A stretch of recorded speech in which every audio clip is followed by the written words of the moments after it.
Gente querida, un saludo desde las catacumbas. Soy Pablo Rumel y estoy acá junto a mi amigo personal Ignacio Martínez.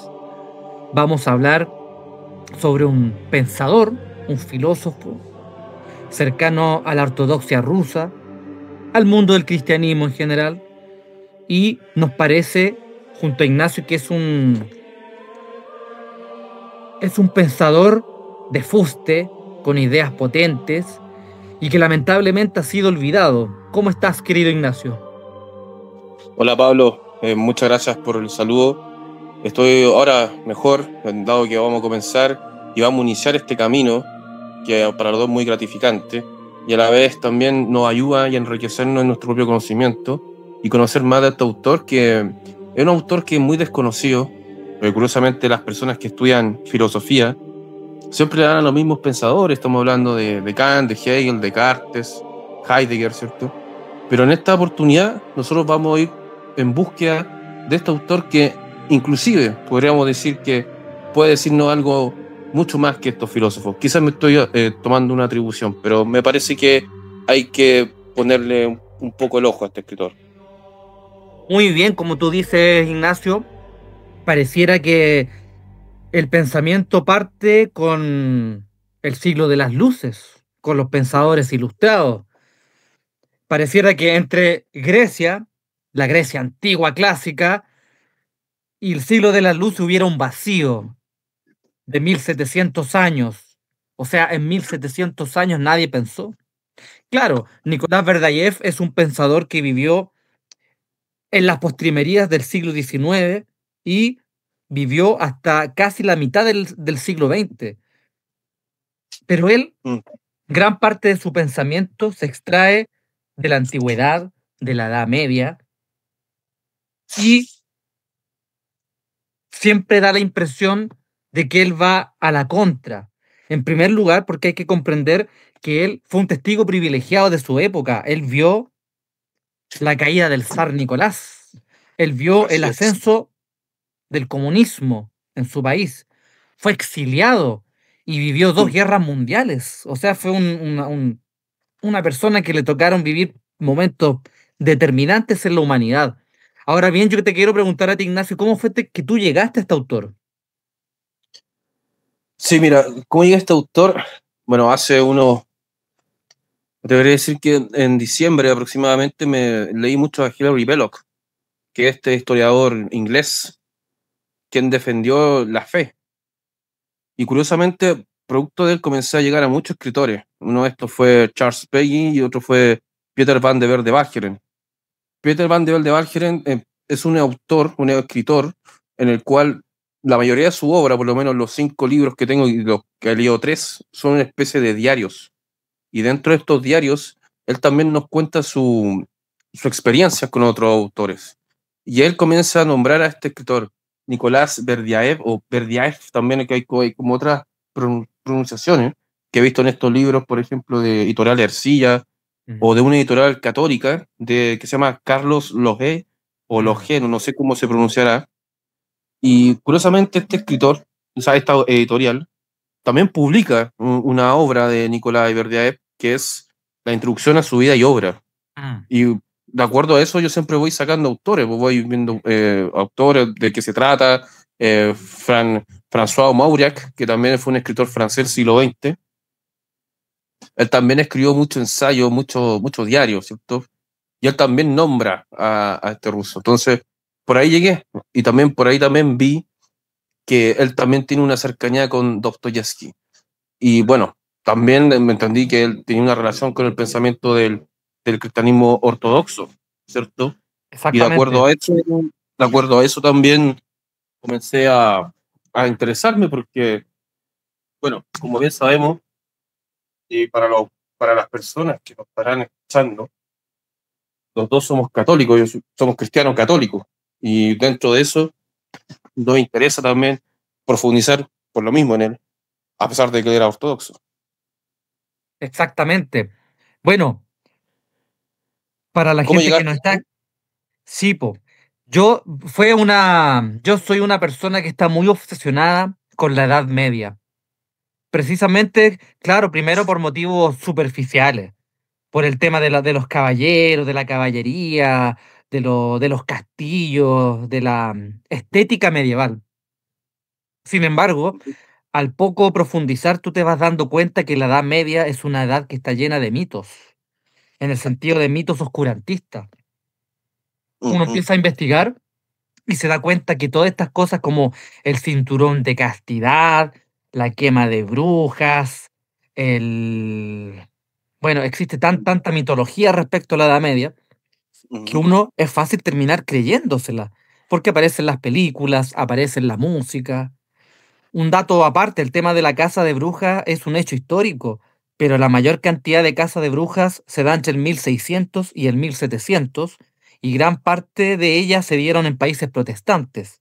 Al margen, ujú. uno se empieza a dar cuenta que el tema de la Edad Media parece casi una operación de los intelectuales ilustrados, como Exacto. ellos querían ver un renacer, la luz, la ilustración. Entonces, la operación que hicieron fue decir, bueno, en la Edad Media fue la oscuridad. El hombre estuvo durante 1500 años en la oscuridad absoluta hasta que llegamos nosotros con nuestra nueva forma de razonar, con nuestras instituciones secularizadas, donde ya Dios es una cosa anecdótica, es como una decoración cuando no es negado abiertamente. Ujú, Y a uno le empieza a chirrear este relato, este gran relato contra la Edad Media, porque después tú te das cuenta que en la Edad Media existe la escolástica, por ejemplo. Las ujú, primeras universidades se fundaron en la Edad Media. eh, el rescate de todo el mundo griego que tanto aman los ilustrados fue hecho en los ujú, monasterios de la oscura Iglesia Católica, al grado tal que muchos monjes preservaron textos que iban en contra de la fe. Pero ellos, los monjes, generalmente fueron monjes benedictinos, decidieron recopilar toda la historia de la humanidad, todo lo que se pudo rescatar de las antiguas papiros egipcios, griegos y de otras culturas lejanas, porque para ellos finalmente era saber, el saber, acumular conocimiento. Ya después vamos a ver en el camino, como decía San Pablo, examinémoslo todo y quedémonos con lo mejor. Entonces, Verdayev aparece en una mesa de saldo, en el Persa Bio Bio, unas tapas azules de esa editorial que tú mencionas, Argentina, Carlos Lolé, y una nueva Edad Media. Yo no lo dudé, pagué lo que tenía que pagar y me llevé el libro. Y ese fue mi acercamiento al señor Verdayev. mm. Buenísima, buenísima. Bueno, fue un hallazgo ahí que te encontraste. Mm. Bueno, fue una especie de joya. Porque curiosamente, estos libros de este caso de Berdyaev, lo que a mí me costaron fueron varios libros de él muy baratos, ¿cierto?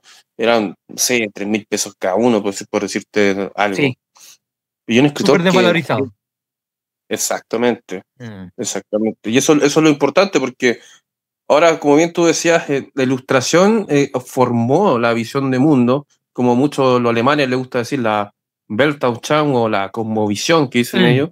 La visión de mundo que estamos viendo hoy en día incluso es como una cosa, yo me atrevería a decir que muy paganizante, muy pagana, Mm. a pesar de que no estamos viviendo en esa época, de esta cosa de libertinaje, de relativismo, y que todo lo como tú mencionaste anteriormente, la Edad Media, es una edad que es lo peor que le pudo haber pasado a la humanidad. Incluso los políticos, los que están haciendo campaña actualmente, utilizan esto para denostar a su adversario.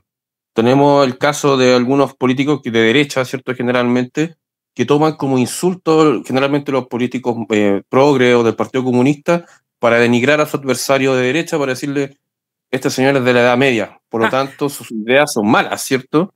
son Eh, anticuadas, son ridículas. O sea, en eh, buen chileno valen callampa. ujú.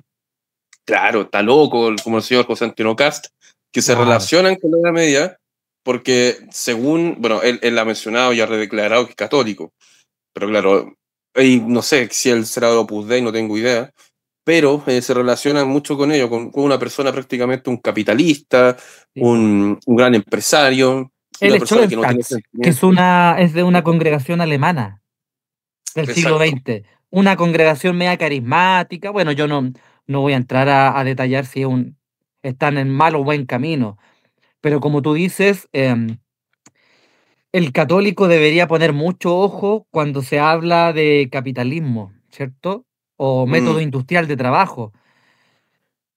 totalmente, totalmente. Y ahí tenemos que recurrir a ciertos pensadores, como por ejemplo Chesterton, Mm. que él criticó de manera ferviente y de manera radical lo que es el capitalismo, al igual que fue, y Belloc hizo lo mismo, pero no es una crítica desde el punto de vista del marxismo, ¿ya? Hay Exactamente, que diferenciar eso. Acá hay una exactamente. crítica del ethos, ¿cierto? Del espíritu de los seres humanos que ellos critican, ¿ya? Aquí no quieren distribuir la riqueza como un marxista, ni la lectura del proletariado, nada de eso, ¿ya? En el fondo es para que quien nos esté oyendo después se dé cuenta de que esto no es una apología a Marx, no es una apología al socialismo, ¿ya? Aquí estamos hablando de un pensador que fue ruso y que incluso eh, menciona muchos escritores del siglo XIX. Podemos mencionar al tremendo Fyodor Dostoyevsky, con Exactamente. una de sus mejores obras, si es que no es la mejor, Los hermanos Karamazov, Mm. ¿cierto? Una novela que tiene mucho de la época, que también tiene una reflexión también con respecto entre el bien y el mal, ¿cierto? Pero no el bien y el mal separados, como así lo pueden considerar algunos movimientos, ¿cierto? Maniqueos. Maniqueos, Mm. ¿sí? Maniqueos, otros movimientos que actualmente pareciera ser que son todos buenos, son todos puritanos, y todo lo que produce el mal justamente es Dios. A propósito del video que tú subiste el día de hoy a tu canal personal, el lector estepario, donde nos cuentas sobre la gnosis, ¿cierto? Que eso también es muy importante tomar en consideración. Sí. Ahora, ¿Berdyaev era ortodoxo 100% o coqueteaba un poco con esta cosa gnóstica? Ahí podríamos también... No, súper interesante. Y si tú vas más para atrás, el primer Verdayev, el jovencito, el que recién está partiendo, estaba muy entusiasmado con la idea marxista, de hecho. Sí. Él, él vio como una fuerza renovadora, vio con buenos ojos que podía haber un cambio, pero ya al poquito andar se dio cuenta que el marxismo no era el camino, porque finalmente toda esta revolución, este odio revolucionario, lo que trajo consigo fue la miseria, el hambre, la deportación, la censura y en último término la persecución contra la religión. Y ese es uno de los temas que es clave en la obra de Verdayev. Él se da cuenta que la fuerza motriz que mueve a estos bolcheviques de primera hora, es una fuerza en cierta manera ciega, que es Mm, bien acaparada. Y una de las tesis centrales de Verdayev es decir, bueno, en cierta forma Dios lo quiso. O sea, el pueblo ruso estaba tan extraviado. Hago un enlace con los hermanos Karamazov, ¿cierto? Los hermanos Karamazov, que está escrita a fines del siglo XIX. Si tú pones en contraste esa obra con la época del zar en Rusia y después te das cuenta de la revolución bolchevique, es que todo el rato Dostoyevsky está prefigurando lo que va a pasar, ¿cierto? Con exactamente. los Mm, demonios, por ejemplo, con estas sociedades que ya estaban cayéndose, con el tema moral profundo de la Rusia en un extravío absoluto. Entonces después uno dice, oye, pero en cierta forma Dostoyevsky fue una suerte de profeta, porque la revolución finalmente no es una idea de unos pocos hombres, y Verdayev lo recalca. No, no, no, sino son unos bandoleros. No son unos tipos que venían así como con escopeta y nos vamos a tomar el poder. Esto se incubó en la sociedad rusa y la descomposición fue avanzando hasta que cristalizó en esto. mm. Exactamente. De hecho, Dostoyevsky es como lo que fue Nietzsche en Alemania, ¿cierto? Mm, Con el tema del nihilismo, con el sinsentido, las guerras después que fueron eh, producidas dentro de esa época. De hecho, curiosamente acá en Berdyaev nos decía también que la estructura del alma rusa es como una de las más difíciles para poder crear una cultura, porque para Berdyaev la libertad era necesaria para poder crear el espíritu, pero no una cosa hegeliana, ojo con eso, porque sí, él entendía que era difícil que para el pueblo ruso ellos sean felices. Entonces él decía, no sé, los alemanes son místicos, ¿cierto? Los claro. franceses son como más escépticos, más dogmáticos. Pero en el caso de los rusos, ¿cierto? Siempre estaba presente estos elementos como apocalípticos, estas cosas nihilistas, y desde lo religioso también estaba implicado acá, pero también estaba los ateos, ¿cierto? Y esta cosa tiende a destruir la cultura y la historia. Entonces, por ese lado también es precisamente necesario nombrar a Dostoyevsky, porque cuando uno lea a Dostoyevsky, no solo los hermanos Karamazov, Crimen y Castigo, por ejemplo, que es su obra magna o una de las obras más conocidas, también está La memoria del subsuelo, que esa La memoria del subsuelo básicamente es un relato de un hombre atormentado, ¿cierto? Que Exacto. le encuentra sentido en su vida, y pareciera ser que Dostoyevsky, por ejemplo, me acuerdo del personaje de Raskolnikov, en su Sí. libro Crimen y Castigo, busca el sentido a través de la justicia.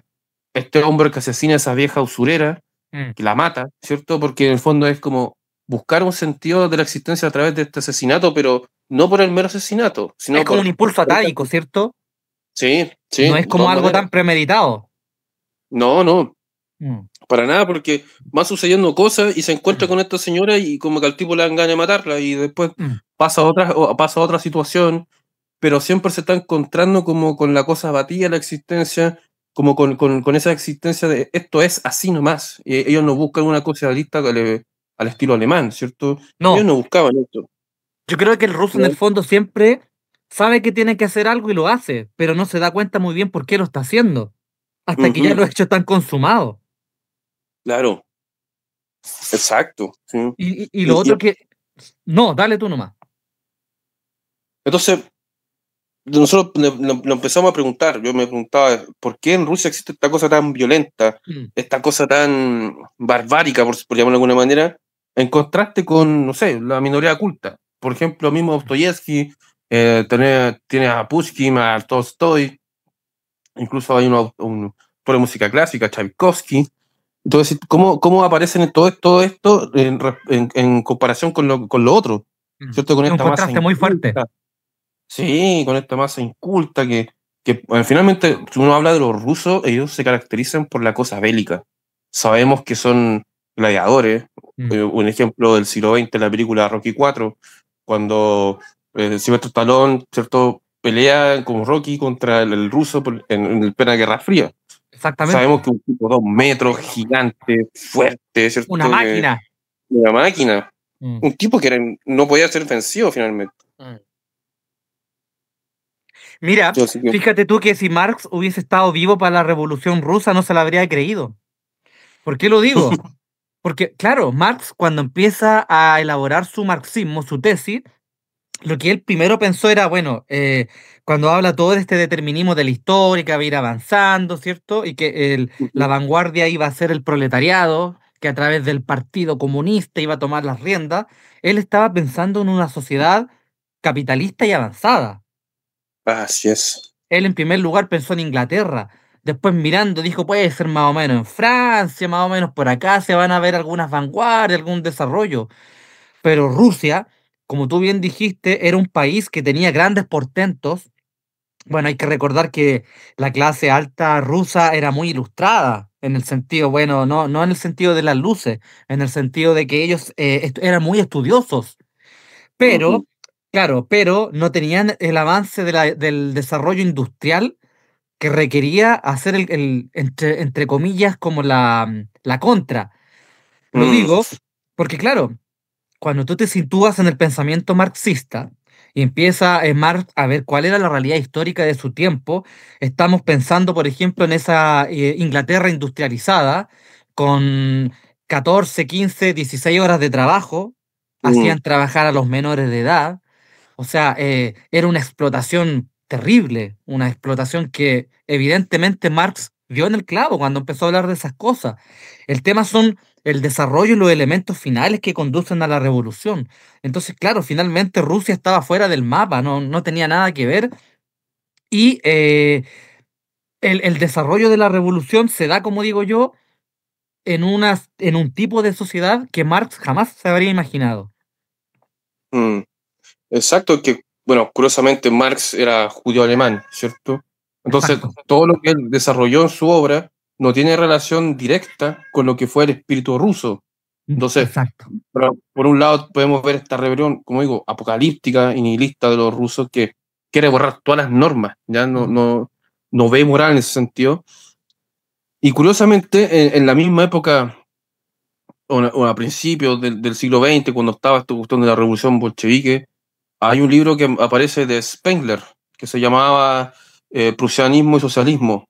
Claro, Eh, este libro decía que un poco que Rusia es como un mundo excepcional, ¿cierto? Como que una cosa misteriosa, incomprensible incluso para Spengler. El socialismo ruso era una mentira, decía un socialismo que era materialista, decía él, y él como buen alemán decía nuestro socialismo era auténtico porque nosotros somos espirituales, ¿cierto? Una exactamente. cosa un poco incluso media gnóstica que hablaba Spengler, porque a mí me llama la atención justamente ese punto, que hay muchos nacionales socialistas, personas que simpatizan con esta idea, que toman el ideal de Spengler superior a lo que fue el socialismo ruso, porque la característica del socialismo que quería en el fondo, proponía Spengler, que no se ve encarnado en ningún movimiento político concreto, quizás Exacto. en el socialismo pudo haber bebido algo de eso, en que ellos eran espirituales. Esa es como la característica que destacan ellos, espíritu. Siempre es eso como lo más auténtico y lo superior al ser humano. Entonces, todas estas revoluciones que veían del caso ruso para ellos no eran nada más que una cosa nihilista, una cosa sin más fundamentos que la materia. Y por eso Dostoyevsky, en cierta medida, que incluso Berdyaev lo cita en su libro del credo Dostoyevsky, es que Dostoyevsky hizo un estudio profundo de las tendencias del ruso. O sea, profundizó en el alma rusa, curiosamente. Exactamente. Y en el fondo, como tú dices, descubre un poco de esa historia del ruso, o sea, y nos muestra a través de esta obra también parte de eso, de esas tendencias como de esas tendencias oscuras que tiene el ruso y del destino histórico que Rusia después va tomando un producto de esta idea y que Dostoyevsky fue muy claro y probablemente tuvo una especie de clarividencia para poder ver todas estas cosas que finalmente ocurrió, la Revolución Rusa, que él, como dijimos en un momento antes, él, claro, fue una especie de profeta. Y se Exactamente. realizó en gran parte, como le imaginó Dostoyevsky. Se imaginó, fue una cosa bien destructora, fue pura, y yo considero acá que fue puramente nacionalista. O sea, yo aún no comprendo por qué un nacionalista debería odiar la Revolución Rusa. O sea, mm, sus elementos son completamente nacionalistas desde Rusia. O sea, ¿por qué no lo podrían ellos admirar a ellos? ¿Te fijas en ese sentido? Ah, no, es que le falta un ingrediente abstracto que se llama el espíritu, ¿cierto? Entonces, como no lo tiene, no, no lo nombra. No sé si estás de acuerdo con eso. Mira, claro, lo que pasa es que una de las tesis de Verdayev es el hecho del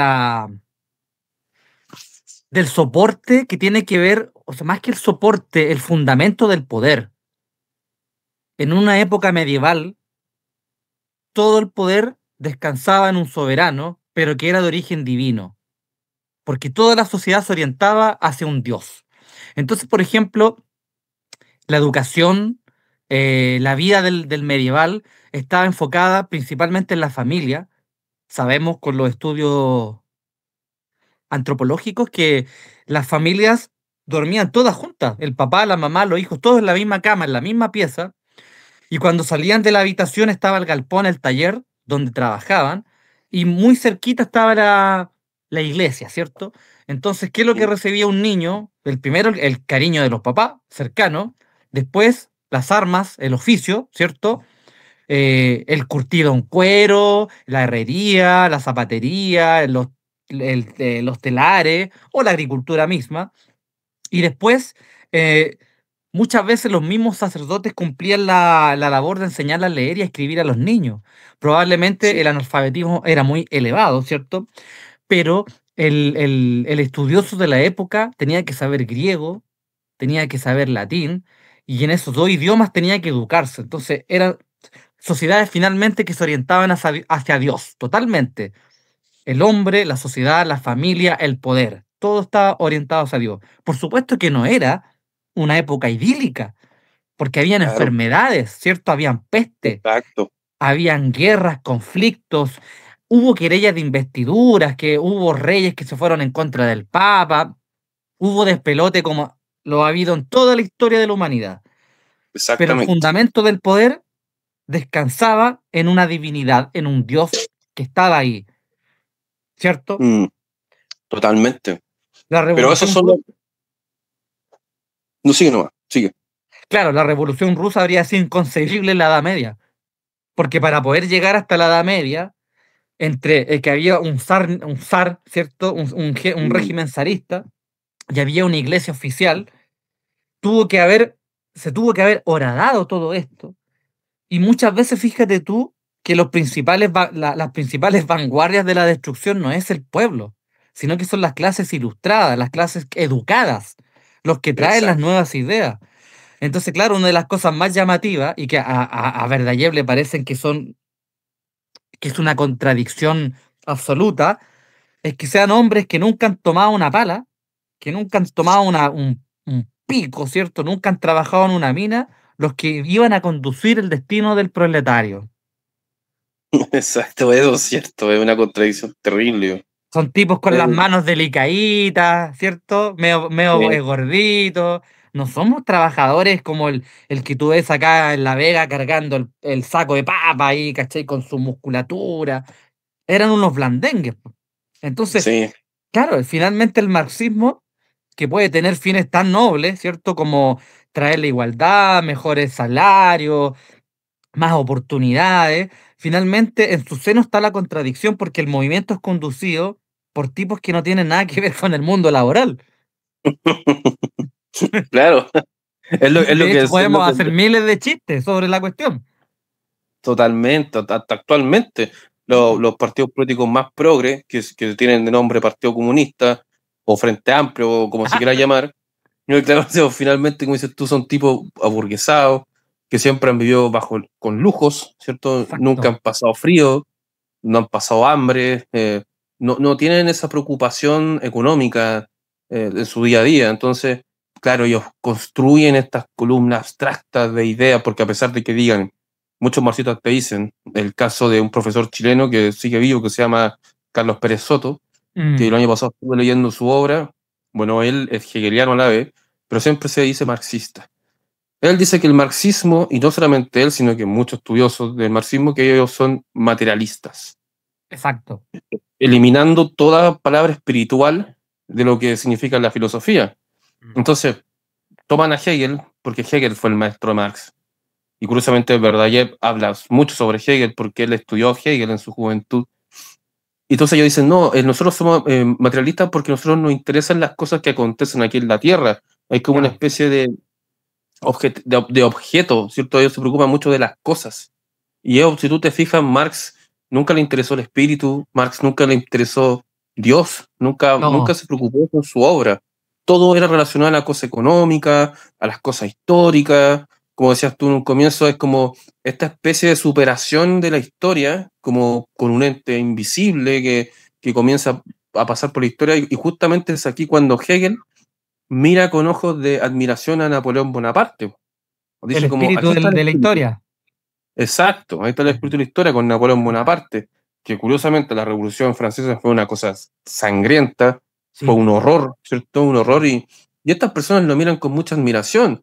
A propósito de lo último hecho aconteció acá en Chile en el 2019, con esta insurrección, ¿cierto? Mm. Ellos, muchas personas que nunca han tomado un libro en su vida o en el fondo vean videos de YouTube, dicen, no, grande la Revolución Francesa. Entonces ellos veían como un asesinato a Luis XIV o veían una especie de Luis XVI, no, a cualquiera de ellos, porque nombraban a cualquier lucho. Piñera es un lucho y hay que cortarlo, decapitarlo. Lo que se ve había que llevarlo a la guillotina por pagar sus pecados y curiosamente ocupan mucha terminología, ocupan cosas teológicas, porque Y- debemos considerar y recordar que Hegel fue protestante. Y Hegel, como protestante, qué es lo que hizo? Fue racionalizar el cristianismo. Es decir, decía, a mí no me interesan las iglesias, decía Hegel. Lo que yo quiero es unificar todos los cristianismos existentes, Claro. que entre ellos hay mucha herejía, y queremos Exacto. llevarlo al Estado, ¿cierto? El Estado es la unificación del cristianismo. Ahí está el espíritu, o sea, ahí está el espíritu del cristianismo, donde todas las personas van a ser buenas, van a estar superados con sus contradicciones, porque él nos decía Hegel, no, lo que pasa es que un ser humano común y corriente es indeterminado, su conciencia es indeterminada porque no ha pasado por los procesos que lo ayudan a desarrollar esa conciencia determinada. Y Ujú. para llegar a esa conciencia determinada, tiene que haber una dialéctica, tiene que estar esta afirmación y la negación del ser. Entonces, de acuerdo a ese proceso dialéctico, el ser humano va a tener una conciencia determinada y todos después vamos a tener una conciencia superior. Pero ojo, para que pase todo eso, tenemos que haber pasado guerra, asesinato, tiene que haber conflicto entre los seres humanos y tarde o temprano vamos a llegar a esta superación de la humanidad con Hegel, que es un poco la fenomenología del espíritu a grandes rasgos. Sé que es una obra muy compleja, pero es más o menos eso en el fondo. Bueno, y lo más hermoso del cristianismo, que es lo que nos interesa a nosotros, que tanto se habla en contra del cristianismo, vía Marx, ¿cierto? Que lo veía como una cosa supersticiosa, el opio de los pueblos. O sea, Mm, él identificaba la religión como una suerte como de terapia, como una cosa como de alucinado, ¿cierto? Como una persona que está media alienada, enajenado, que es demasiado enajenado. fanático. Pero resulta que el cristiano que está bien formado sabe que la solución no se da acá. Y Cristo lo dice desde un comienzo. Si Mm, la solución no va a estar nunca acá, hombre. Olvídate, el hombre es un pecador. exacto, Mi reino no es de acá, es del exacto. otro mundo. No, pero es que tú puedes Así. decir, no, es que va a llegar un hombre muy inteligente. Ah, sí, el compadre no va a ser infalible. El Mm, compadre no se va a equivocar, no va a haber corrupción, no va a desviar fondos a causas innobles. Entonces, el cristiano que está bien formado sabe que acá no va a haber nunca una solución definitiva, no va a haber un paraíso, el paraíso no va a existir, olvídate, cada vez estamos peor. Si el hombre ahora ha avanzado tanto tecnológicamente, si ha avanzado tanto en el confort, en la buena alimentación, bueno, déjeme decirle, querido espectador, auditor, que las bombas atómicas que se lanzaron en Hiroshima y en Nagasaki y que dejaron, y que son producto de la técnica finalmente, de la mm, ciencia, y que dejaron la tandalada, las bombas que existen ahora son 100 veces superiores. O sea, exacto. si un tipo ahora se vuelve loco en este momento y dice, ya sabes que esta cuestión me aburrió, y aprietas dos o tres botones, puede destruir la mitad del planeta de un zarpazo. Mm. Tendemos Que más eso de es un lo que, hilo más que nunca. claro, y eso que tú mencionas lo dijo también Leonardo Castellani cuando se refirió al Exactamente. anticristo. Exactamente.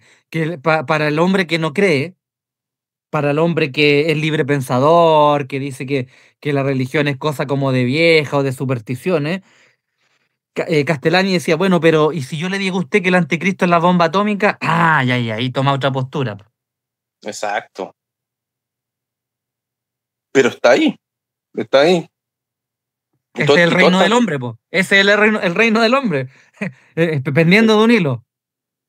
y a propósito de Nicolás Verdier, él tiene un libro que se llama El reino del espíritu y el reino del César. Y el reino del César es justamente todo lo que estás mencionando tú, Mm. ¿cierto? El reino del terrenal, el reino de la tierra, el reino de la técnica, el reino del comunismo, el reino del liberalismo, el reino del fascismo. Eso es Y el el, reino de es la el reino del democracia. César. El reino de la También, democracia. Que ahora vivimos en una dictadura democrática. Porque si usted no es un demócrata, usted está en contra, usted es un enajenado mental también, pues. por supuesto, por supuesto. Si este discurso aprendido en la democracia ya llega a ser, ya me da risa en el fondo. O sea, no solamente basta con que tú seas honrado, seas buena persona, si que tienes hijo eres un buen padre, ¿cierto? Sino No. que además tienes que ser demócrata, Mm. porque el hombre es demócrata. Y si va a la iglesia, dice, ah, sí, voy a la iglesia, y el tipo obviamente va con el celular en la mano, probablemente nunca se ha arrodillado para rezar un Padre Nuestro, Ni ni siquiera siquiera es, comprende los dogmas centrales de la fe. exacto. O quizás va a pedir una mejor oportunidad de trabajo. Más Para eso va plata. la. Claro, más plata. Básicamente eso. Sí, y curiosamente, cuando va a la iglesia y va a las personas a rezar, siempre están pidiendo algo. O Mm, sea, ellos, ¿qué le dan a Dios? mm. Si todos tenemos que ser siervos de Dios. Ellos no son siervos de Dios. Ellos le van a decir a Dios, Te demando cosas, dame cosas a mí. Porque y si no se me cumplen, es porque no existes, es porque eres malo. Mm. Entre paréntesis, recuerdo esta palabra de un poeta chileno que no voy a decir el nombre, que el hombre decía y de manera muy convencida, es un niñito, pero al tipo le dan espacio. Mm. Dijo, yo no creo en Dios porque si existe algún Dios, ¿por qué permite el mal? Ese argumento de alguien que jamás ha tomado en su puta vida un libro de Santo Tomás de Aquino. Que no ha Jamás lo ha hecho. razonado, no ha razonado. Mm, mm, exacto. O sea, Dios te da la capacidad de entendimiento a ti. Y vamos a citar a Donoso Cortés. Donoso Cortés decía, el libre albedrío no es la facultad de elegir algo, el bien y el mal, es la facultad de querer elegir el bien, ¿cierto? Porque si Exacto. tú tienes la libertad de elegir el mal, estás eligiendo mal. Mm. Así de sencillo. No estás utilizando la capacidad de entendimiento que te otorgó Dios para poder tener el libre albedrío. Y Dios no es Y un titiritero. así es. O sea, si tú estás en una séptimo piso y te lanzas pidiéndole a Dios que te salve, lo más probable es que no te va a salvar. Claro. Porque, claro, y después cuando estés muerto, bueno, es que tú tomaste la decisión de lanzarte porque el mundo no funciona así. Y lo Mm, primero que el cristiano debe informarse es cómo funciona el mundo, po. Cómo funciona la creación finalmente. exacto. Es una cuestión absurda. Pero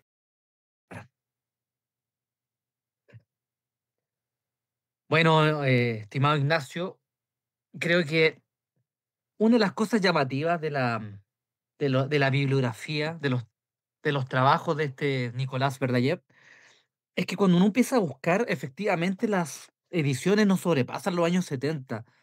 Estamos hablando de un autor que lleva por lo menos 50 años sin reediciones, al menos en nuestro idioma, en español, y haciendo una pequeña búsqueda, me di cuenta que gran parte de su obra está en francés. Y me sí. llamó la atención, dije, ah, los franceses están leyendo harto a Verdiayev, y después me di cuenta que en realidad no es que sea tan así. Lo que pasa es que Verdiayev, sus primeras obras las escribió en ruso, y después cuando partió al exilio, porque no fue bien recibido por la Revolución Rusa, por las nuevas autoridades, él escribió en francés. Ujú. Efectivamente, fue su segunda lengua de acogida. Y es por eso que gran parte de la obra está... Y en inglés no, busqué en inglés y parece que no, en el mundo anglo desconocen a este autor, pero en francés sí. Creo que llegó el momento de empezar a, bueno, a recomendar. ¿Qué libros podríamos, para el que nos está oyendo, qué libros podrían, con qué libro podría empezar para impregnarse mejor del pensamiento de Verdaguer? Mira, yo dentro de los libros que leí de Verde ayer, que me parecen muy interesantes, es uno que se llama El sentido de la historia y el otro es el que se llama El reino del espíritu y el reino del César. Mm. Y el sentido de la historia es una cosa bien filosófica, porque curiosamente acá Verdaguer no habla sobre el tiempo en algunos apartados de este libro, y no habla del tiempo porque muchas veces el tiempo se entiende como solo lo presente. Y Verdaguer dice, el tiempo es un producto del pasado, del presente y el futuro. El tiempo es un instante, ¿ya? El ser humano no puede vivir solo el presente, porque el ser humano está determinado por el pasado, está formado por el pasado, pero a la vez también, gracias a ese mismo pasado, comienza a conocer ciertas cosas, comienza a liberarse, comienza a conocer el hombre en sí.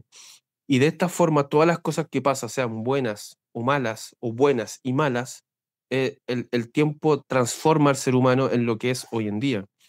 Y de hecho, verdad, también hace una especie de crítica al tema del presente, porque curiosamente estas nuevas corrientes, New Age, de Masón y todas estas cosas, siempre están hablando, enfócate solo en el presente. Claro. ¿Verdad? Ya dice, imposible, te dice, porque tu modo de ser está determinado por el pasado. No quiere decir que tú seas un ser humano fijo, pero sí determina tus cambios. O sea, el ser humano que en su infancia probablemente fue una persona muy tímida, una persona sedentaria, una persona que quizás no leía, probablemente con el tiempo la persona comenzó a estudiar, comenzó a ejercitarse, comenzó a enfrentar el mundo y a no ser tan tímido. Y Ujú. esas cosas el pasado lo determinó a ser así. Si yo me estoy solamente enfocando en el presente, no me puedo desarrollar como ser humano, no puedo comprender lo que yo fui antes. Y una de las cosas que recalca en algún apartado del libro es eso, o sea, hay cosas también que tienen relación, como por ejemplo, que tengo acá destacado. Dice acá que él está convencido de que nos hallamos en presencia de una verdadera revolución, la Mm, mayor que conociera la historia. Y aquí te dice, y uno te va a decir, ¿pero qué revolución está hablando acá Verdaguer? Y te dice, la crisis del género humano. Esa es la revolución que estamos viendo hoy en día. Y él te dice, ¿cómo podemos nosotros combatir esta revolución? Y esta revolución es a través de la creación del espíritu. Y digo, no es una cosa hegeliana. Y es porque la máquina, a propósito de la técnica, todas estas cosas, van transformando profundamente la vida del hombre. Y exacto. el hombre como que se ve como arrancado de este seno de la naturaleza, que incluso te hace ser hombre. No en el sentido de decir, soy un viril y todo esto, pero en el pecho, no se refiere a eso. Mm, Que curiosamente hemos perdido la esencia de ser hombres.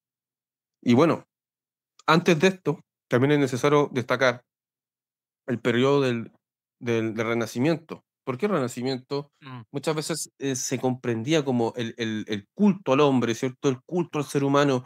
Ahora vamos a estar sin Dios, ¿cierto?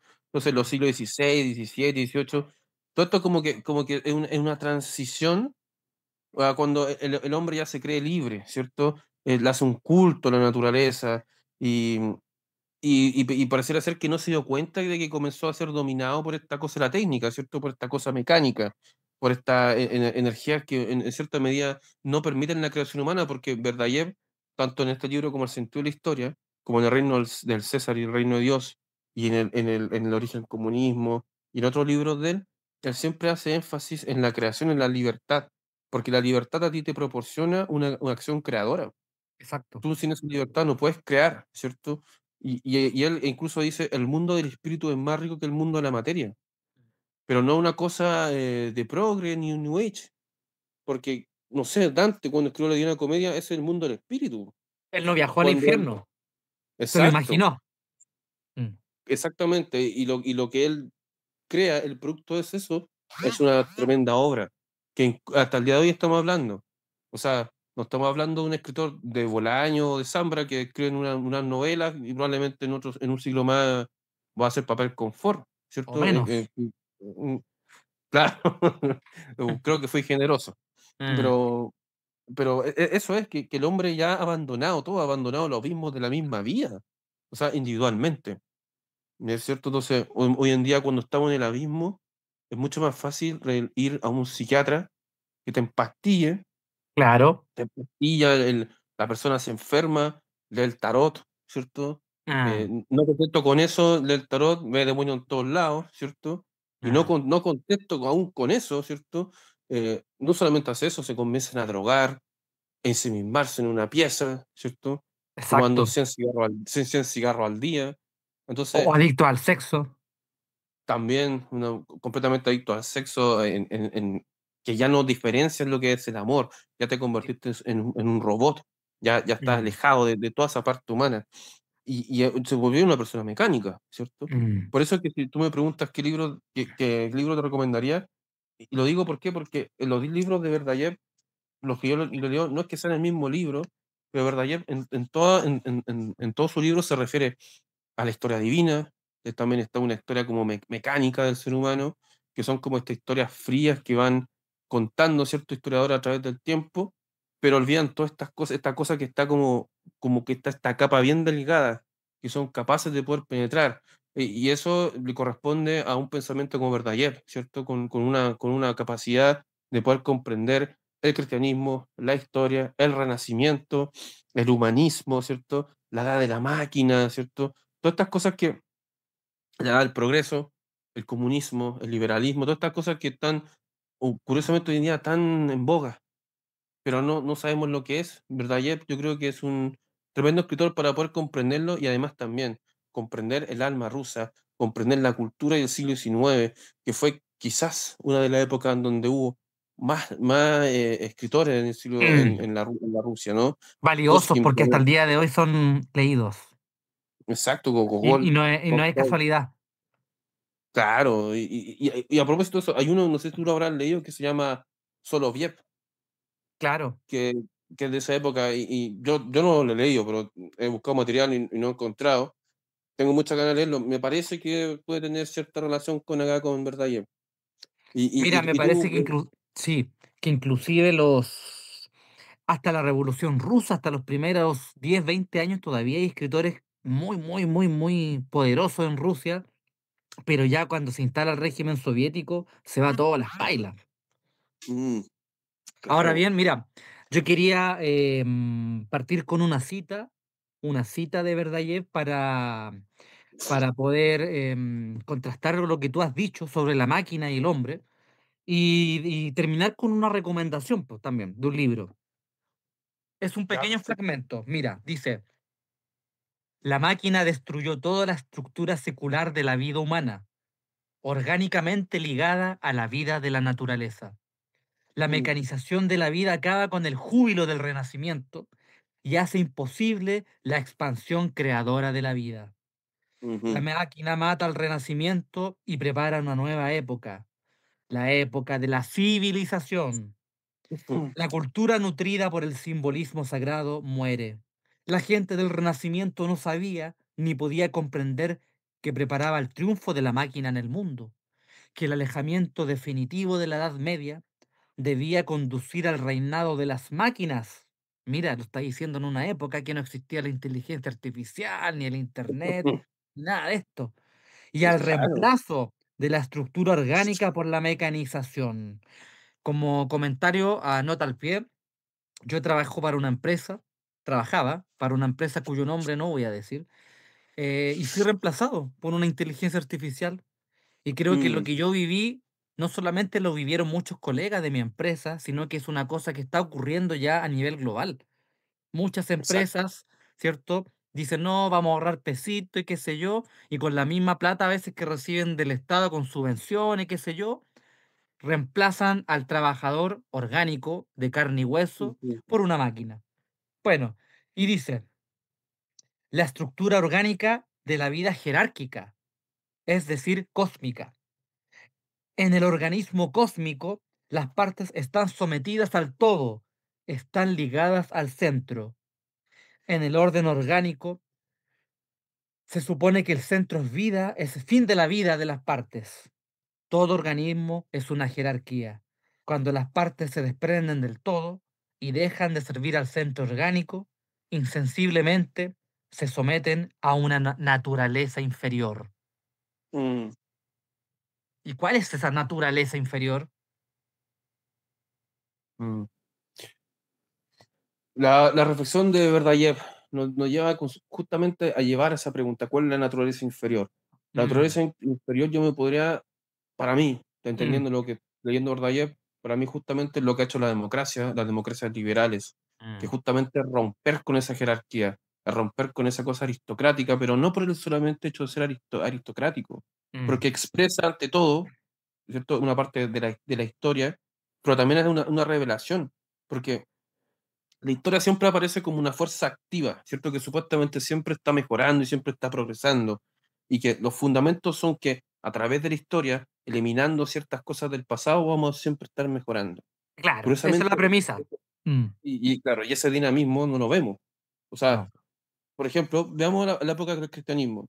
El cristianismo siempre engendraba una acción. El cristianismo siempre se manifestaba en distintas formas. Era como quizá una protesta contra un destino sin sentido. exacto, Y curiosamente, cuando se adoptan estas formas anticristianas, anticristo, si para mí vivimos en la época del anticristo, no estamos en otra cosa, son todo este paganizantes, dinamismo, ¿no? claro, y Mm, ahí eliminamos todas las cosas que son tan propias del cristianismo y que conducen, curiosamente, a toda esta cosa inferior, mm. que es, el libertinaje por la libertad, El es sexo por el sexo. el sexo por el sexo, sin sentido por el sin sentido. Mm, Entonces, eso crea un carácter único de los mm, seres humanos. Y ahora nosotros vemos en las sociedades, son casi todos como robotizados, seres humanos fríos, sin sentido, sin sentimiento, esta cosa mm. de modernidad líquida que incluso habló el sociólogo Simon Sigmund, Bauman. exacto. Entonces, Y el sin destino hablar del histórico, cristianismo, desde el cristianismo, él hablaba desde otra postura. Claro, ¿no? Si él era como bien progre, Sí, entonces po. estamos Neomarxista hablando, probablemente. claro, compartía cosas de la escuela de Frankfurt Mm. seguramente, con estos escritores de Guy Debord y cosas como Lo ellos. que pasa es que yo creo, Ignacio, que los marxistas y los neomarxistas, como que, o los postmarxistas, generalmente hacen buenos diagnósticos. Ellos se dan cuenta de algunas cosas. El problema es que los Mm, remedios que dan no son mejor que la enfermedad, po. sí, claramente, ese es el problema que tienen ellos. Mm, Si el ser humano sigue enfermo, entonces, exactamente. yo creo, así como también lo dijo Andrés Malraux, ¿cierto? Mm, Quien publica La condición humana, él, a pesar de que no fue católico, pero tuvo muchas amistades católicas en el siglo XX, que fue defensor de Gaulle, él exacto. dijo, él dice, mira, ¿sabes qué? Yo no soy católico, dijo, no puedo ser católico, pero sí creo que es el único antídoto ante estas sociedades tan abatidas, Mm, tan llenas de sentido, es lo único que hay, siendo no católico él. No sé si al final de su vida se fue acercando, yo la verdad de él le tengo un libro muy voluminoso que me encantó su prosa, de como los diarios, yo creo que tú lo has leído o quizás que leíste otras obras de él, pero ese escritor es muy interesante igual, porque tenía muchas amistades con escritores franceses católicos, que a pesar de que hemos hablado de eso, curiosamente los católicos franceses de esa época son bien arraigados al catolicismo. Incluso otra vez me dijiste, probablemente sean de la misma tinte que un español del siglo oro, o sea, pero como desde su perspectiva francesa, desde su claro. arraigo, desde su pueblo. Pero sí hay una cosa, León Blas, por ejemplo, también, o Mauriac, todos ellos tienen una cosa como bien particular que nunca Mm. olvidan la cosa monárquica, ¿cierto? A mí me gusta mucho eso, debo decir que me llama demasiado la atención. Bueno, claro, como tú dices, el tema del fundamento, de lo que nos mueve, bueno, cuando hay una sociedad en la cual el valor descansa en la democracia, es bastante preocupante, porque lo Mm, preocupante de la democracia es que la verdad se construye por el voto, por el consenso, ¿cierto? Entonces, por sí, ejemplo, si el día de mañana, democráticamente, decimos que los hijos pueden matar a sus papás porque les estorba, ujú, democráticamente votamos y hay una mayoría, bueno, entonces vamos a matar a nuestros ancianos, po. Eutanasia, por exacto, ejemplo, sin llegar muy sí, lejos.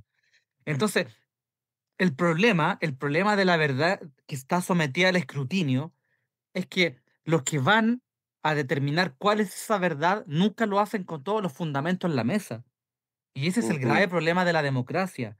Y no es porque usted sea amante de Pinochet, de que quiera que volvamos a la dictadura, a la CNI, a la represión. No, no, no, no, no.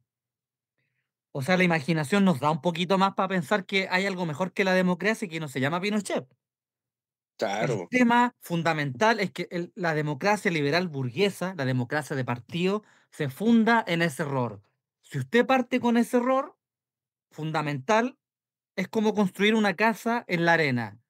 Los cimientos no son firmes, no son duros, y por eso nosotros vivimos, por ejemplo, en Chile, el año 2019, esta cosa tan caótica. Porque claro. finalmente uno no veía en la calle el Partido Comunista o el Partido tanto liderando a las enfervecidas muchedumbres, ¿no? Lo que tú veías era pura gente que estaba desquiciada. Claro, totalmente, totalmente. Y pregúntale los fundamentos a esa gente desquiciada, po. Era simplemente a Agarraban a destruir por palo, destruir. si les Sí, ya preguntaba y destruir, algo. claro, es destruir por destruir.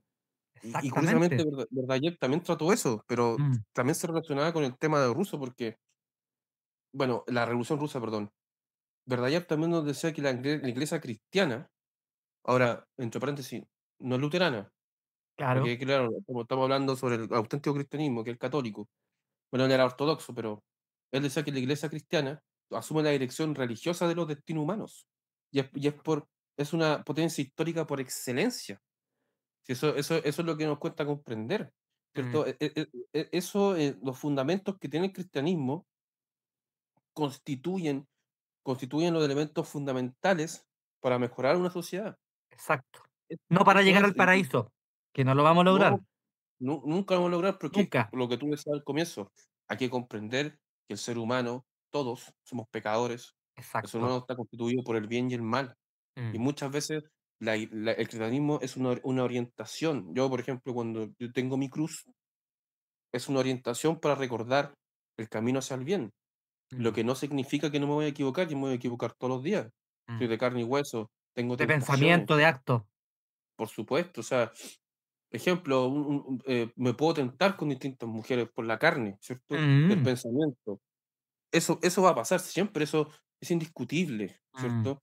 Aquí no puedo decir que no lo puedo negar, pero distinto es decir, voy a tomar yo las riendas de esto y voy a hacer el bien. Al igual como que si robar, ¿cierto? Curiosamente hoy en día a todos le tiráis 2 pesos en la mesa y se bajan los pantalones. ¡Ah! Cualquiera, si el dinero a todos nos puede tentar, pero, Exacto. pero uno se orienta por seguir el bien. Y eso se está fundamentado en el cristianismo. Los mismos progres, los mismos woke que dicen que ellos hacen el bien sin Dios, están completamente equivocados. Porque Porque si no hay ellos nada tienen superior alguna. a ellos. Exactamente. Y Mm, si ellos tienen alguna noción del bien y el mal, fue gracias a la Iglesia Católica. Porque hay que recordar que en Chile también, en la época de la independencia, quienes independizaron y fragmentaron América fueron los mm. liberales, ¿cierto? Exacto. No Exacto. fueron los fascistas porque no No. existían. No existían. Eran los liberales, todos eran liberales. También Masones estaban militares. educados en Inglaterra y en Francia. Correcto, con Voltaire, ¿cierto? Con Auguste Comte, todo este tipo de pensamiento, con Montesquieu, Gente con ¿cierto? Todos plata. con plata. ¿Quién Mm. iba a Francia y tomaban esto? O Andrés Bello también, pues Andrés Bello también que También, po.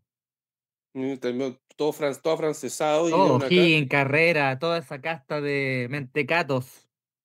Portales, todos dicen, oye, no, es que mira, Sí, Portales fue un gigante, pero un Izaguirre lo frutero. cuestionaba. Izaguirre lo cuestionaba. Jaime Izaguirre lo cuestionaba en su libro Historia.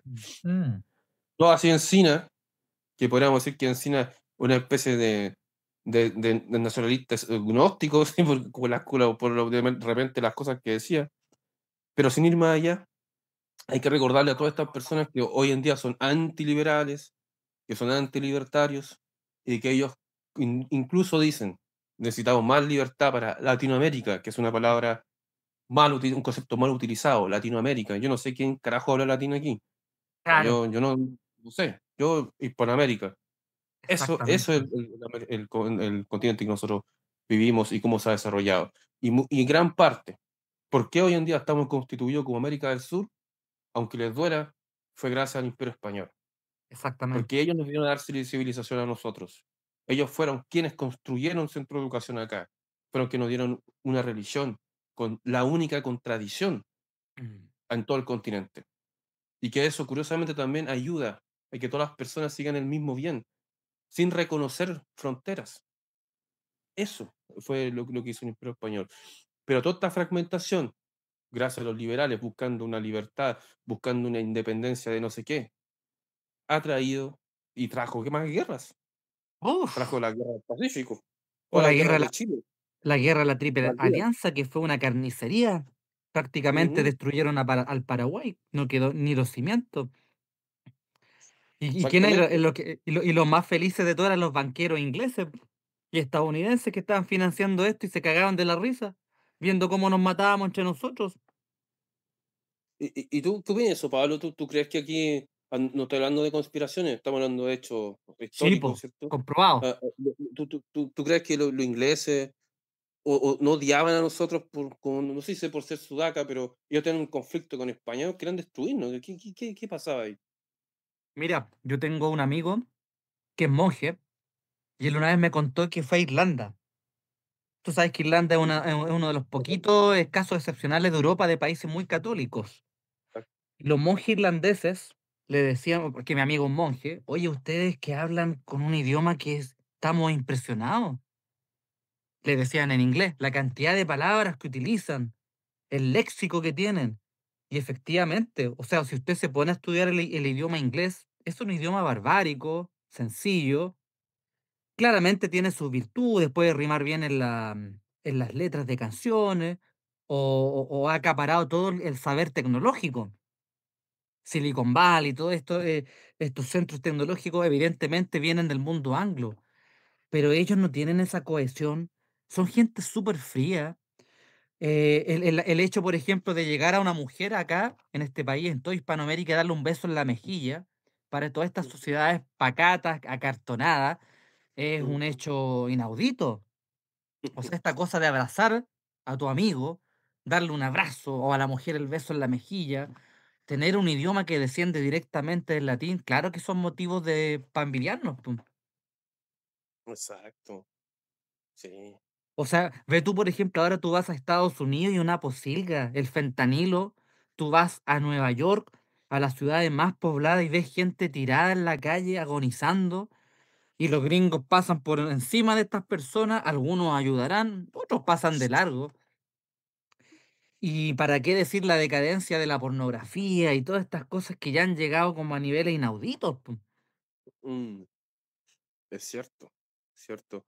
¿Y te parece que de repente nosotros también hemos imitado este tipo de comportamiento en nuestras sociedades, sobre todo en el centro de Santiago? ¿Tú crees algo Lamentablemente, similar? lamentablemente nos estamos pareciendo mucho a ellos. Mm, En Chile, cierto, hace 30 o 40 años, teníamos una sociedad católica íntegra. El 90% de la gente creía y los que no creían eran una minoría, eran gente muy marginal. Cuicos por lo general, porque los cuicos fueron los que trajeron el New Age, las terapias grupales, las pajas en grupo, toda esta basura hippie la trajeron ellos. Pero el campesinado, la clase media era muy creyente, muy católica. Habían unos poquitos evangélicos, sí, es verdad, en las poblaciones. Pero aquí cuando llegaba, por ejemplo, el mes de María era una cosa, pero de recogimiento. Y Ujú. yo viví la época del cristianismo católico en Chile en los años 90 y no me vengan con huevá. Toda la gente creía.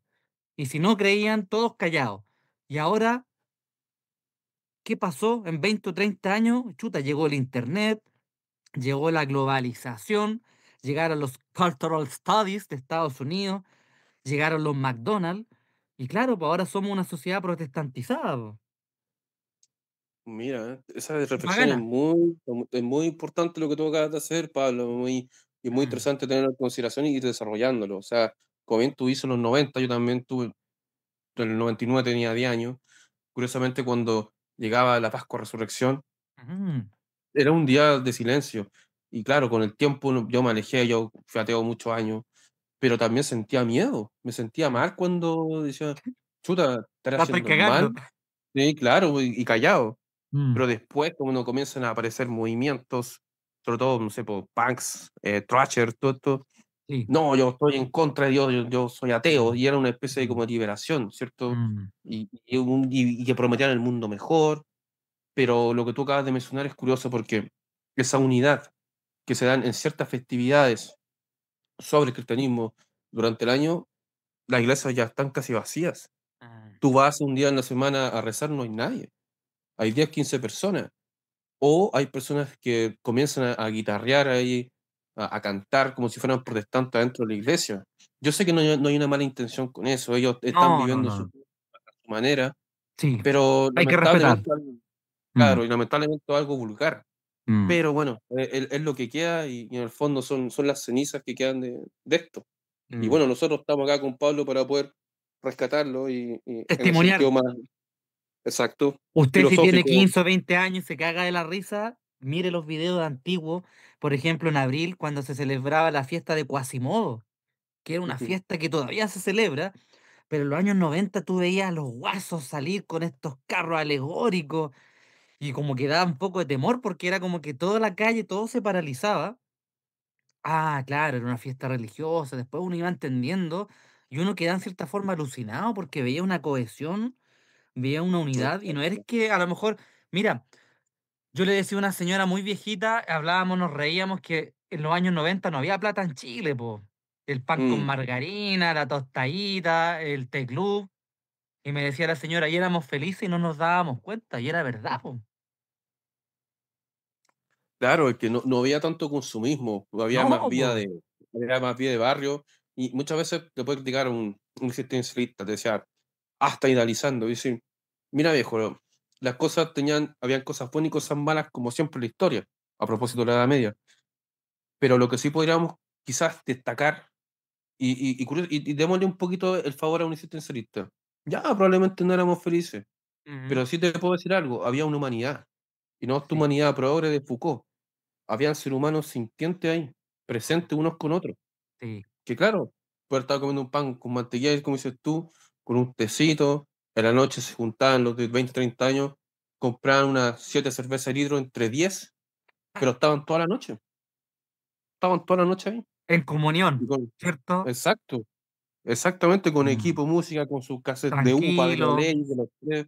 Claro, Sí. estaban ahí, Mm, tranquilitos, en el invierno, con estufita, todo ahí tranquilo. Y claro, no, que hay cosas malas, siempre han existido.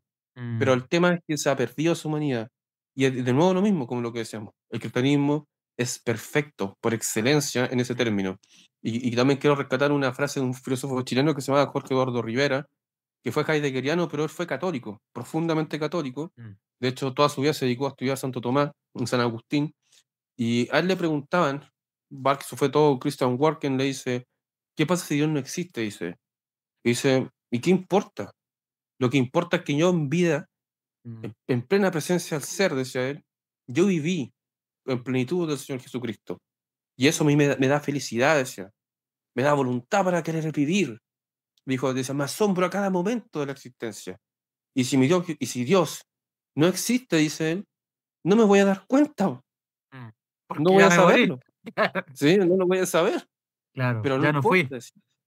Exacto, pero lo importante es cómo yo llevé eso en la existencia. Yo sé que probablemente a muchos sacerdotes no les guste eso, porque claro, creemos la existencia de nuestro Señor Jesucristo, como muchas personas la niegan, dicen, no, es que históricamente tú no lo puedes comprobar, pero hay libros históricos, Pero el que como el tiene fe caso puede de... dudar, creo yo. Está Por, en su por derecho, supuesto, ¿cierto? En su fuero por su- interno, dudar. Chuta, ¿estará verdad? ¿Estaré por un buen camino? y te pregunta ahí, ¿y cuál es el otro entonces? ¿Hay algún otro camino? El tarot, la física, no, es la física cuántica, los orgones, no sé, la astrología. Son finalmente fragmentaciones que no explican nada más que simplemente el que el ser humano quiera ser una especie de semidios. O sea, en el fondo eso no te da ninguna respuesta más que exaltar el propio yo, de seguir buscando superpoderes, de seguir buscando una mejor vida, una calidad de vida, que necesariamente no te va a hacer mejor persona, todo lo contrario, va a querer pasar por encima de los demás y va a estar más lejano del Evangelio, va a estar más lejos de la palabra de Dios, porque no va a reconocer el mal, solamente va a existir y el bien por ti y para ti. Eso es lo que promueve ese tipo de terapia, porque no son capaces de arrodillarse ante nadie, porque no son capaces de tener humildad, porque yo como católico me arrodillo ante el único Dios, porque sé que soy una porquería frente de Él. Y eso es Exacto. lo que todas esas corrientes no promueven. Promueven incluso estos tipos masones que se ponen máscaras para hacer videos. Máscaras blancas porque ellos no viven sin máscara, porque ellos viven de manera auténtica. Todas estas cosas Se tapan están la ahí. cara. Se Tan la tapan. valientes que son. Claro. Y los iniciados. Y tenéis que tener plata, además, pues si cualquiera no es iniciado, pues. Es justamente, o sea, hay unas sectas masónicas que son pobres, ¿cierto? O sea, los tipos se juntan, leen libros, leen poco además, y te invitan a una cosa poética por el centro, caminar en mundos paralelos. Esto yo lo sé porque tuve esa experiencia, y generalmente son nazis, ¿cierto? Hay muchos nazis metidos en ese tipo de grupo. Nos dicen, Claro, mira, vamos a ir a la parte más negativa del ser humano, vamos a ir al fondo del abismo para buscar tu propia verdad, y la gnosis, el conocimiento va a estar ahí, y ya está, y siempre te están prometiendo la mejora, la perfección, pero nunca llega. Eso uf, sí, igual te dice un cuico que estudia la cábala, que le paga 50, 60 lucas semanales. Oye, me mejoré, ¿y cómo lo sé? No sé, me dijo este coaching. O mm, cuando llega la perfección, no llega. Porque los seres humanos somos imperfectos. Nunca vamos a ser perfectos. Vamos a buscar la excelencia, la virtud, como diría Aristóteles, ¿cierto? La felicidad a través de los actos, a través del hábito. Eso es lo que uno puede buscar. exactamente, compadre. Mira, voy a terminar con un poema. Es un Ujú, poema de Tyutchev, que es un poeta ruso del ujú. siglo XIX. No fue un gran poeta en el sentido de que hizo una vida, una carrera. Era un embajador, un tipo gris, un funcionario. Pero nuestro querido Verdayev lo rescata en un poema porque él habla del abismo. En este poema habla de la Mm. oscuridad. Y que está escrito antes de la Revolución Rusa y que en cierta forma prefigura cosas. Entonces, mira, como ya estamos terminando nuestra sesión, voy a terminar con estos versos y te dejo a ti la despedida. Perfecto, compadre.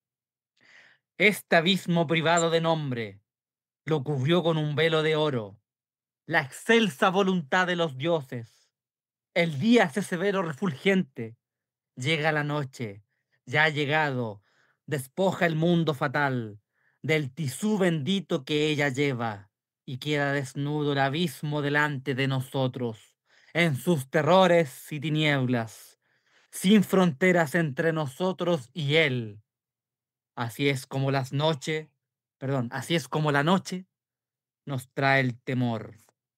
El hombre, ese huérfano sin yacija, ahí está impotente y desnudo frente a las tinieblas del abismo. Toda claridad y toda vida no son más para él más que un sueño muerto y muy lejano.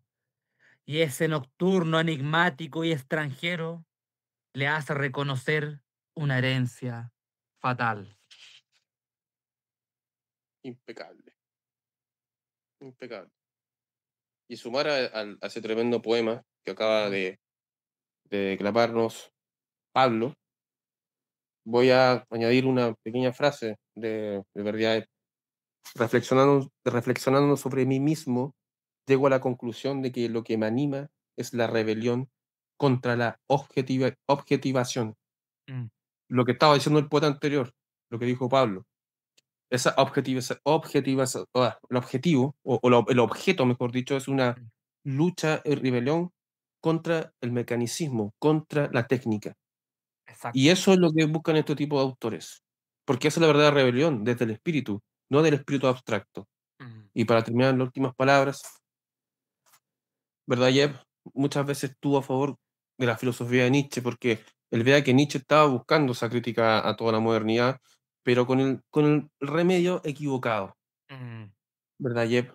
Uno de estos filósofos que nos fueron ilusorios, ¿cierto? No fueron quiméricos.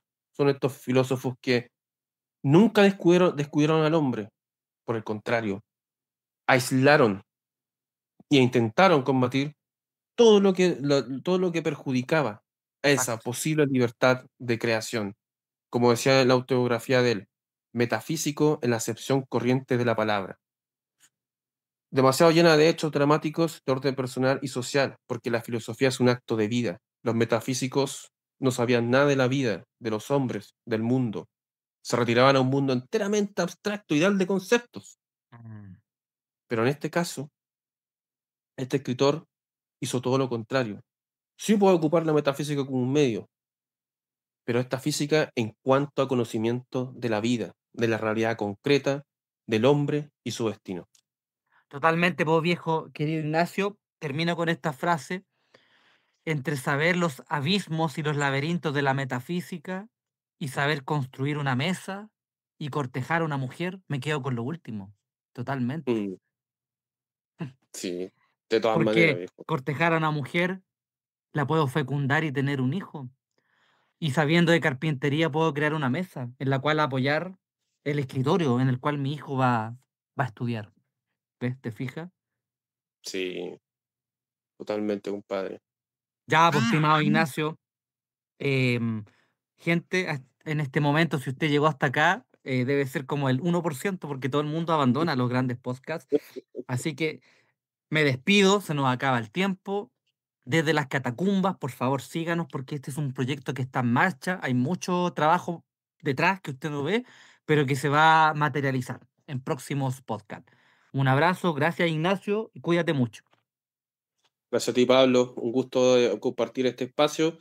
Así que ya saben, personas, oyentes, espectadores, Mm, desde las catacumbas, síganos en YouTube. Va a estar esto después en YouTube. Lo vamos a compartir. Nos da su like. A propósito de la época técnica. Así que eso, un abrazo, compadre, y siempre un gusto compartir contigo esta instancia. Un abrazote, cuídate mucho.